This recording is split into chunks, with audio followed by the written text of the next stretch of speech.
Since making my original in the bag video this year, I've actually played a ton of tournaments and made quite a few significant changes to my bag. So I wanted to do a little update video, sort of updating everyone on the changes that I've made. A lot of it comes from changes in philosophy on how to round out my bag and sort of what I want to be carrying with me in tournaments, and also things that help me like mentally and help me perform better in tournaments. So I'm just gonna rip through this really quick. I don't want it to be too in-depth because most of my thought process for a lot of these discs are already in my original in the bag video, but I have made some changes. First of all, still putting with the same P2s.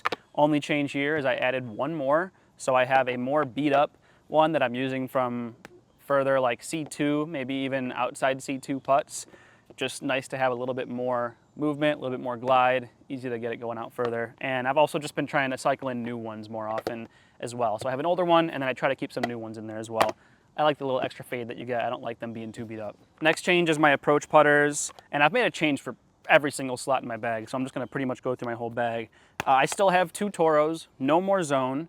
I really felt like the zone was too much of an overlap with the Toros. I didn't really know when to throw one over the other most of the time, and I'm just kind of now learning to try to throw my Toros on all of my upshots. If I need something a little more, I'll throw something like, you know, really overstable. I can throw my deflector, which I also have in my bag, which I'll talk about in a minute, or a pyro, which I've been leaning on a lot for those further throws. I don't really need the zone to throw those slightly further shots. So I have a more beat up one, and then this color glow one that I forgot I even had that is actually more overstable because it's an earlier run, and it serves as my more overstable kind of flex forehand or backhand approach disc. Next up in the side pouch, I'll just say it, Sidewinder, same exact disc for rollers, throwing in all my rollers, nothing changes there.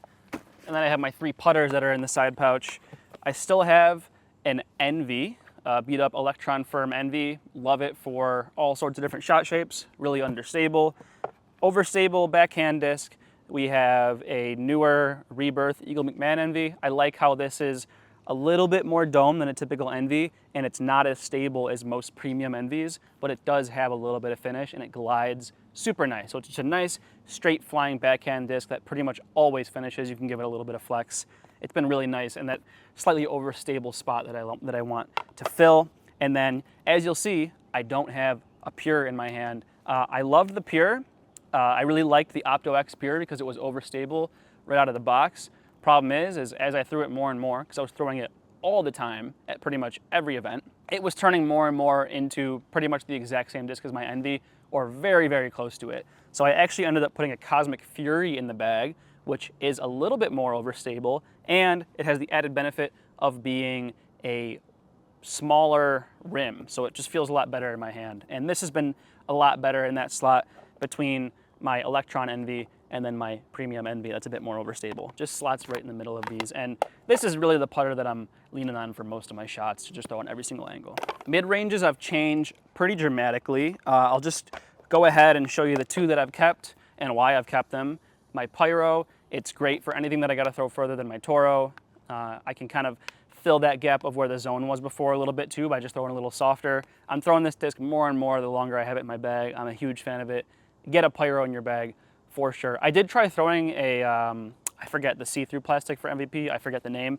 It was a bit less stable. This is like flatter and more overstable. This is Neutron, or this is Prism Neutron. So really big fan of this plastic, love the Pyro. And then my Buzz is right now still filling that slot as the understable mid-range that I can throw on turnovers or like really get it to hyzer flip.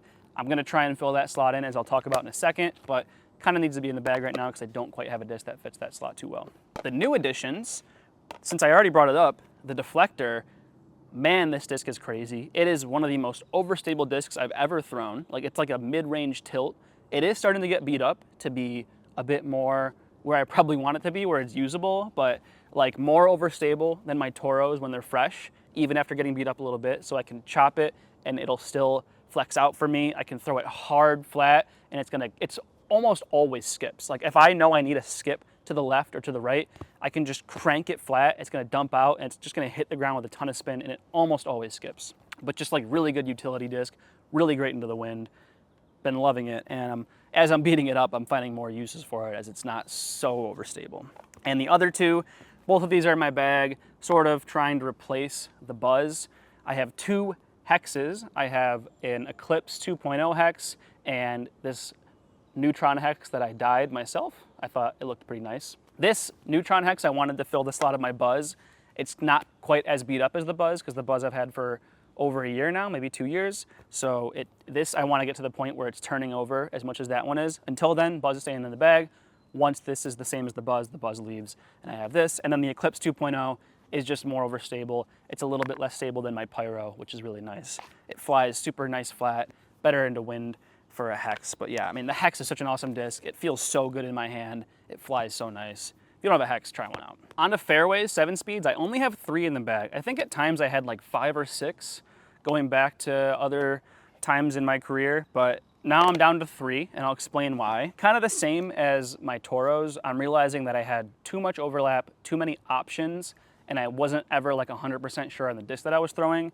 And so I wouldn't lean on a single disc too much. I would try and like make little changes. So I was like, oh, maybe I'll throw like a T-Bird or an Eagle or a Votum or like all these different discs or an FD1 or an FD. Like I would never really know what to throw. And I realized that I just had way too many options. I was always unsure. And if there's anything that you want to be in disc golf is confident. So having a disc that I'm just confident in was way more important than having a bunch of different options. So I've whittled it down to really 2 discs because it's 2 molds. I have my FD, nice and beat up, flips on me really nice, just a great hyzer flip disc or turnover disc. I don't throw it super often, but when I need to use it, it's really nice. And then my 2 most used fairway drivers is my C-Line FD1, nice and overstable, forehand, backhand, flex shots, super nice, can throw it pretty much out to like 450. And then this disc I've been loving, especially in the woods, the Skywalker. It's right in between my FD and FD1, which is exactly what I want. It's got that similar flight to the FD1, considering that it's an FD1, but because of the plastic, it's just a little bit less stable. It feels a little glidier. I can kind of manipulate it a bit more. I can throw it kind of flat, and it will sort of like turn and come out for me. It feels like a perfectly seasoned T-Bird. It's not like the super flippy T-Bird, but it's just a nice, straight flying, dependable disc. I can throw it on so many angles. It's really just awesome. I'm a huge fan. Thank you, Casey White. My 9 speeds, I have kind of a mishmash of all different things that I've done in the past. So I've rounded them out a lot more. I think at the time I had like 3 different stages of like Firebird in my bag, and I realized that I just don't really need that. So I have a Draco, which is kind of an overstable Firebird. I didn't really ever need anything quite like a Captain's Raptor, I don't think, or at least I didn't feel like I needed it. I actually at one point only had the Sexton Firebird as my most overstable, but I put the Draco back in because it's just a tiny bit more overstable and it feels better for me for backhands. I don't love throwing the Color Glow plastic on backhands. I can't explain why, I just don't. So the 2 overstable ones, Draco and Firebird, complement each other very nicely. Love both of them, throwing them for years. Going back into the bag, which hasn't been in the bag for a while, is a Thunderbird. Really good for wide open shots on hyzer, where I want it to push further than a Firebird or a Draco. Just good in the woods, good on flex shots. It's just like a little bit less stable, pushes a little bit further. It's an awesome disc. You really, I mean, I don't know why I ever took it out of my bag, to be honest. And then a disc I put into my bag specifically when playing Brewster, which is literally only 1 round this year, but I'm finding it to be really useful because of how much I threw it on that course, is a first run CD1. Bit more overstable than other CD1s that I've thrown. I've had it in my bag at other points before. It's just an awesome disc, very workable, like more obviously way more understable than any of those other 9 speeds, but like in the woods and on certain lines, it's a really nice disc to have, and it's just right in that sweet spot where you can get it going pretty far, but it's very controllable. It's like definitely a workhorse control driver in that more understable slot. I don't have to say much about it. I have the drive in my bag now. Holds on like a really nice tight line, doesn't flip over too much, doesn't fade too hard. Great in the woods on long shots. Great when you want to hit a certain angle. If you want to learn more about it, I made a video and gushed about it for like 15, 20 minutes, so you can go watch that if you want. And last up is destroyers. Not too much change here, a little bit of change. I got rid of my old forehand destroyer and picked up this new Philo. I think this is a 23 or 24 run for forehands. The Philo destroyers are usually come out in a slightly lower weight, so this is a 168. Just nice for forehands because I don't throw quite as hard forehand, so it feels a little better. And it's kind of a flatter top than most destroyers, not a ton of dome, so also can like hold hyzer pretty well, isn't gonna like turn over too much on me, which is typically when I'm throwing a forehand what I want.